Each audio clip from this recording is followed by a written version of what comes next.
अस्सलाम वालेकुम dear viewers, कैसे हैं आप लोग। This is professor Mohammad Afzal. Guys, आप लोग देख रहे हैं मेरा यूट्यूब चैनल। गाइस, आज हम डिस्कस करने जा रहे हैं सेकंड ईयर केमिस्ट्री का चैप्टर नंबर 2, इसका ओवरऑल रिव्यू, स्पेशली इसके लॉन्ग क्वेश्चंस के बारे में बताने जा रहा हूं। और शॉर्ट क्वेश्चंस तो इस चैप्टर में से आने ही नहीं है, तो हम जस्ट लॉन्ग क्वेश्चंस पे ही फोकस करेंगे। तो गाइस, इससे पहले जो वेरी फर्स्ट टाइम देख रहे हैं, सब्सक्राइब कर दें, बेल आइकन प्रेस कर दें, ऑल नोटिफिकेशंस पे क्लिक कर दें और इस वीडियो को लाइक करें, इसका शेयर करें, इसका लिंक, और जो है कमेंट सेक्शन में जाके एक अच्छे वाला कमेंट भी करिएगा। और इसके अलावा गाइस, मैंने अपने तमाम सोशल मीडिया प्लेटफॉर्म्स के जो लिंक हैं वो नीचे डिस्क्रिप्शन में डाल दिए हुए हैं, आप मुझे वहाँ पर भी जाकर फॉलो कर सकते हैं। एंड गाइस, अब हम चलते हैं अपने टॉपिक की तरफ। तो जो है इससे अगली जो वीडियो में बायो की पेयरिंग स्कीम जो है अपलोड करने वाला हूँ, तो स्टे कनेक्टेड। तो ये जो वेरी फर्स्ट पेज है, इसमें तो खैर कुछ भी नहीं है, इसको आप छोड़ दें।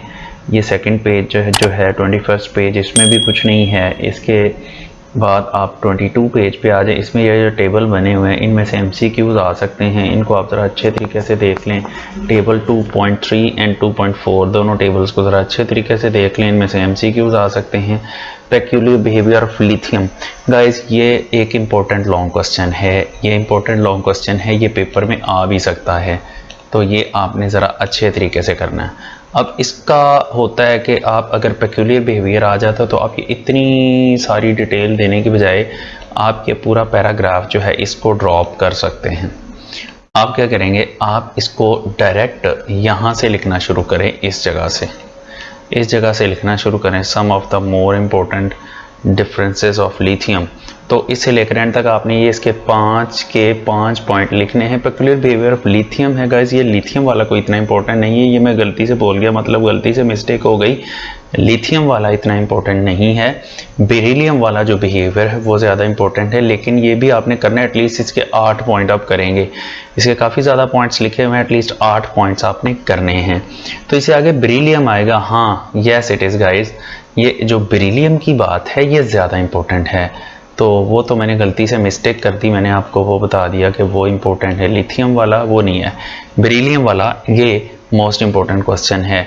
तो इसमें भी आप ये वैसे सारे कर लें, पहले 3 लाइंस, ये भी आसान ही है, तो नहीं करना चाहते तो आप यहाँ से इसका आंसर स्टार्ट कर दें। The main points of differences are 1, 2, 3, 4 and 5। ये जो हैं 5 के 5 पॉइंट्स अपने A to Z word to word करने, इसमें से कुछ भी ड्रॉप नहीं करना।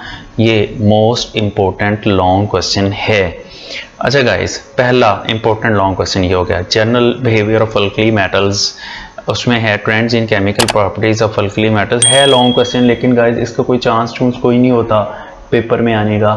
अच्छा जी, अब उसके बाद जो है, लेकिन फिर भी इसकी आप जो है 8 ही पॉइंट्स हैं, 8 पॉइंट्स आप कर लें।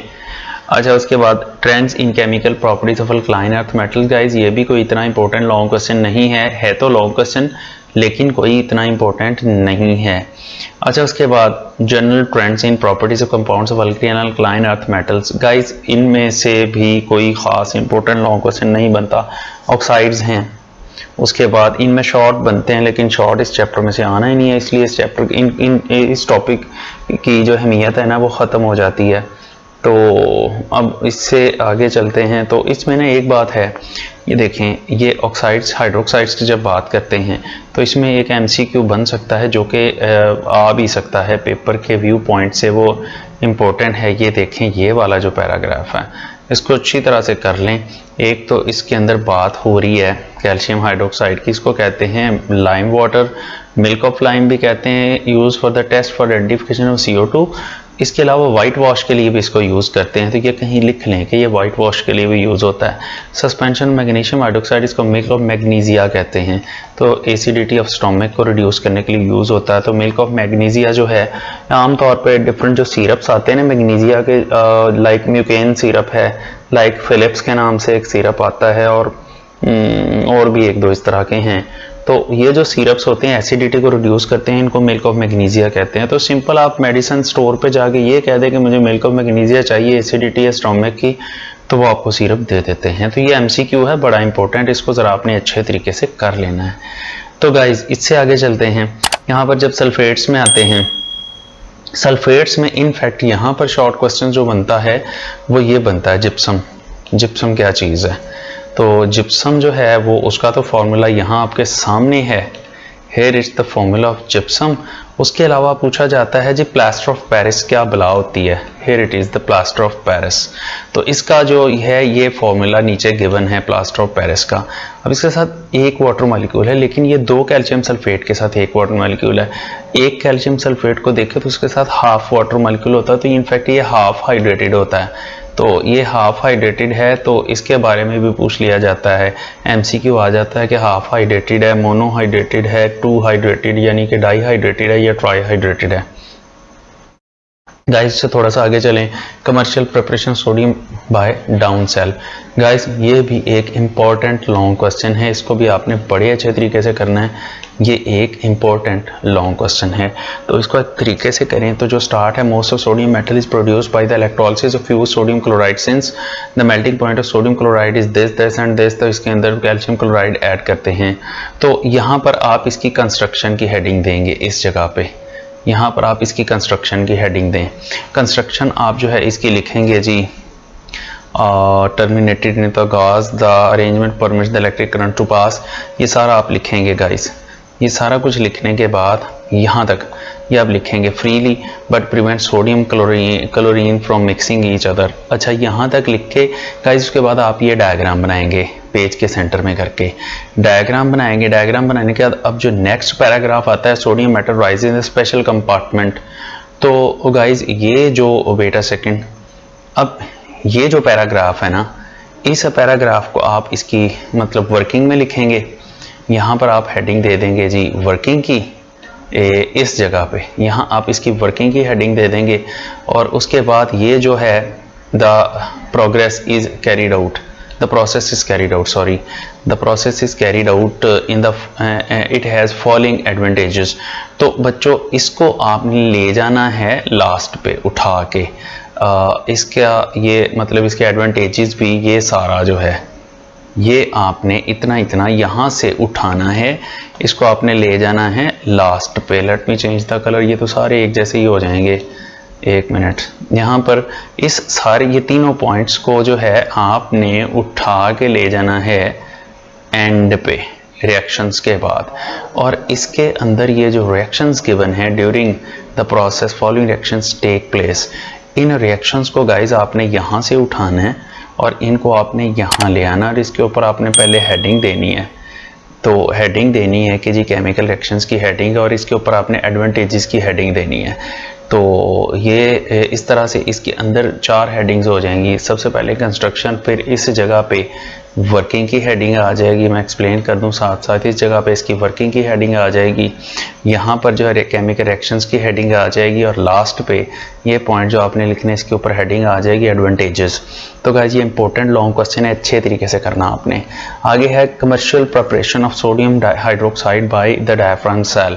तो गाइस ये भी इंपॉर्टेंट लॉन्ग क्वेश्चन है, 4 मार्क्स का इंपॉर्टेंट लॉन्ग क्वेश्चन है। इसको भी आपने ज़रा अच्छे तरीके से करना है। डायफ्राम सेल भी कहते हैं, नेल्सन सेल भी कहते हैं, और इसे सोडियम हाइड्रोक्साइड की मैन्युफैक्चर होती है। सोडियम हाइड्रोक्साइड का दूसरा नाम सोडा है, तो कास्टिक सोडा भी कहते हैं। तो ये आपने कंफ्यूज नहीं होना। तो बच्चों शुरू से तो आपने ऐसे के ऐसे ही लिखना है इसको कि manufacture on large scale by the electrolysis aqueous sodium common salt in a diaphragm cell. The cell, जहाँ पर द सेल लिखा हुआ है यहाँ पर आप इस जगह पे कंस्ट्रक्शन की हेडिंग देंगे। कंस्ट्रक्शन इसकी होता है जो इसका मतलब ये बना किस किस चीज़ का होता है। तो आपने यहाँ तक लिखना है परफोरेशंस क्लियर तक, यहाँ तक बच्चों आप लिखेंगे, ये आएगा कंस्ट्रक्शन के नीचे। और इसके बाद आप ये वाली डायग्राम जो है ये आपने यहाँ पेज के सेंटर में बना देनी है। अच्छा जी, उसके बाद the chlorine release at the anode rises in the डोम।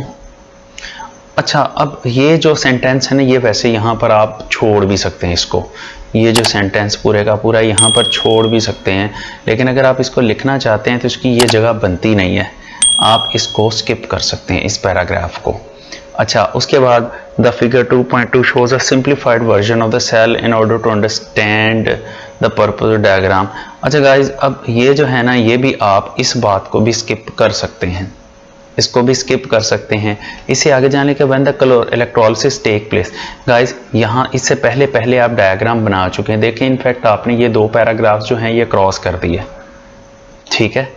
अब आप क्या करें, यहाँ पर इस जगह पे आप क्या करेंगे, इस जगह पे अब आपने हेडिंग देनी है, जहाँ पर लिखा है व्हेन, यहाँ पर आप हेडिंग देंगे, एक तो पेज के सेंटर में करके आप हेडिंग देंगे वर्किंग की, और फिर साथ ही आप सब हेडिंग देंगे रिएक्शंस एट एनोड, कि एनोड पे रिएक्शंस क्या होते हैं, तो इसकी डिटेल आप लिखेंगे, ये साथ में ये क्लोरीन का रिएक्शन भी लिखेंगे, और उसके बाद जाहिर बात है आपने जो कैथोड पे रिएक्शन हुए हैं वो भी बताने हैं, तो यहाँ पर आप हेडिंग देंगे reactions at cathode.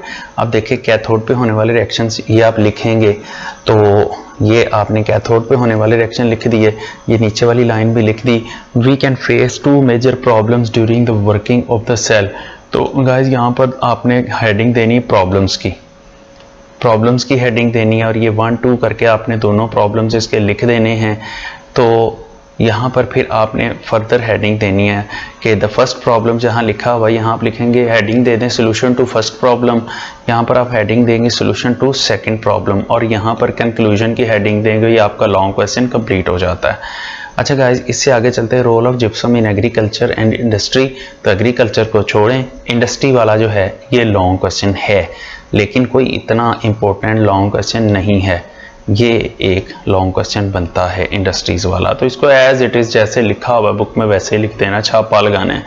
Role of lime in agriculture and industry, यहाँ पर भी एग्रीकल्चर वाले रोल को छोड़ें, लेकिन इंडस्ट्री में आने वाला रोल जो है ये इंपॉर्टेंट लॉन्ग क्वेश्चन के तौर पे पेपर में आ सकता है। इसके 10 पॉइंट्स हैं, आपने 10 के 10 करने हैं। अच्छा गाइज अब मैं सिंपली रिपीट कर देता हूँ। Number 1 peculiar behaviour of beryllium सबसे इंपॉर्टेंट लॉन्ग क्वेश्चन है। दूसरे नंबर पे सोडियम की मैन्युफैक्चर है बाय डाउन सेल, बहुत इंपॉर्टेंट है। तीसरा है सोडियम हाइड्रोक्साइड या कास्टिक सोडा या सिंपली सोडा की कंस्ट्रक्शन बाय डायफ्राम सेल या नेल्सन्स सेल। तो ये 3 क्वेश्चन सबसे पहले करें, बाकियों को बाद में करें। तो बाकी गाइज ये है कि होपफुली आपको ये वीडियो अच्छी लगी होगी। आप जो है जो पहली दफ़ा देख रहे हैं सब्सक्राइब करें, बेल आइकन प्रेस करें, ऑल नोटिफिकेशंस पे क्लिक करें, वीडियो को लाइक भी करें, इसको आप इसका लिंक जो है वो भी फ्रेंड्स में शेयर करें, व्हाट्सएप ग्रुप्स में शेयर करें, फेसबुक पे लगाएं, ताकि ज़्यादा से ज़्यादा लोगों का फ़ायदा हो इसमें, और एक अच्छे वाला कमेंट करें। बाकी अपना ख्याल रखें guys, thank you so much, अल्लाह हाफिज़।